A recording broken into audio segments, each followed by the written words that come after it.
ओम शांति। अलौकिक ड्रेस और अलौकिक श्रृंगार। बाप दादा ने सभी बच्चों को, अपने लाडले सिकलदे बच्चों को भिन्न भिन्न प्रकार की ड्रेस और श्रृंगार, साथ में बैठने के स्थान व आसन कितने श्रेष्ठ दिए हैं। जो जैसा समय वैसी ड्रेस और वैसा ही श्रृंगार कर सकते हैं।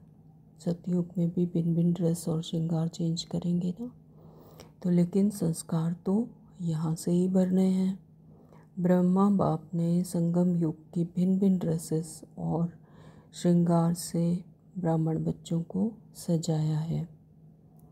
और रमणीक रंगत क्या देखी, कितनी सुंदर ड्रेसेस और सजावट होते हुए भी कोई बच्चे पुरानी ड्रेस, मिट्टी वाली मैली ड्रेस पहन लेते हैं। तो बाबा ने कहा जैसी ड्रेस वैसा श्रृंगार। अमृत वेले की ड्रेस और श्रृंगार जानते हो? सारे दिन की भिन्न भिन्न ड्रेस और श्रृंगार जानते हो? बाप दादा द्वारा भिन्न भिन्न टाइटल्स बच्चों को मिले हैं।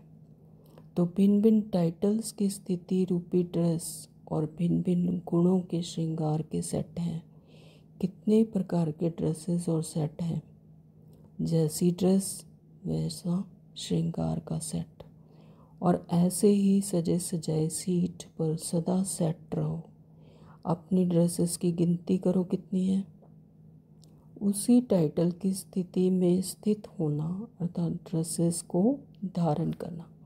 कभी कभी विश्व कल्याणकारी की ड्रेस पहनो, कभी मास्टर सर्वशक्तिमान की, तो कभी स्वदर्शन चक्रधारी की। तो जैसा समय वैसा कर्तव्य, वैसी ही ड्रेसेस धारण करो। साथ साथ भिन्न भिन्न गुणों के श्रृंगार भी करो। यह भिन्न भिन्न श्रृंगारों के सेट धारण करो। हाथों में, गले में, कानों में, मस्तक में यह श्रृंगार हो। मस्तक में स्मृति धारण करो, मैं आनंद स्वरूप हूँ, यह मस्तक की चिंती हो गई। मुख द्वारा अर्थात गले में भी आनंद दिलाने की बातें हों, यह गले की माला हो गई। और हाथों द्वारा और कर्म में आनंद स्वरूप की स्थिति हो, यह हाथों के कंगन हो गए। कानों द्वारा भी आनंद स्वरूप बनने की बातें सुनते रहना, यह कानों का श्रृंगार है। पाँव द्वारा आनंद स्वरूप बनने की सेवा की तरफ पाँव हो, अर्थात कदम कदम आनंद स्वरूप बनने और बनाने को ही उठे, यह पाँव का श्रृंगार है। अब एक सेट समझ लिया, पूरा ही सेट धारण कर लिया। ऐसे अलग अलग समय पर अलग अलग सेट धारण करो। सेट धारण करना तो आता है ना, बाबा पूछ रहे हैं। या कानों का पहनेंगे तो गले का छोड़ देंगे। वैसे भी आजकल की दुनिया में सेट पहनने का रिवाज है। तो आपके इतने श्रेष्ठ श्रृंगार के सेट हैं, तो धारण क्यों नहीं करते?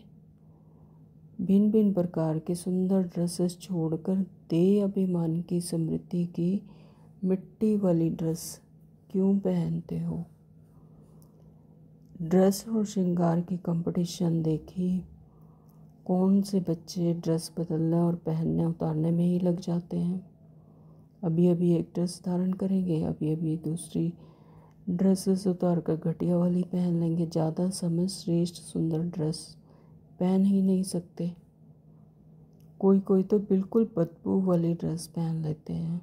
देह के संबंध, बदबू मतलब देह के संबंध और देह के पदार्थों से लगाव वाली बदबू वाली ड्रेसेस, जो दूर से ही बदबू आती है।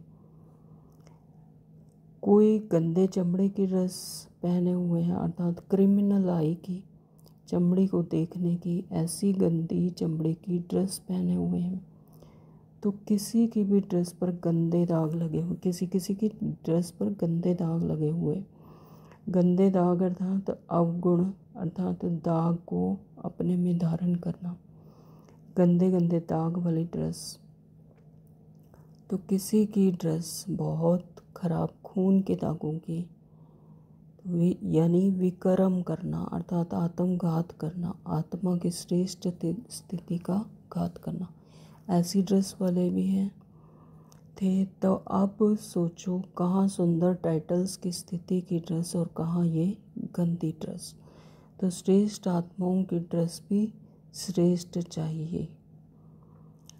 कोई कोई बच्चे सारा दिन उसी श्रेष्ठ ड्रेस में श्रृंगार के सेट धारण करने की सीट पर अच्छी तरह सेट थे, और कोई बढ़िया ड्रेस धारण करते हुए भी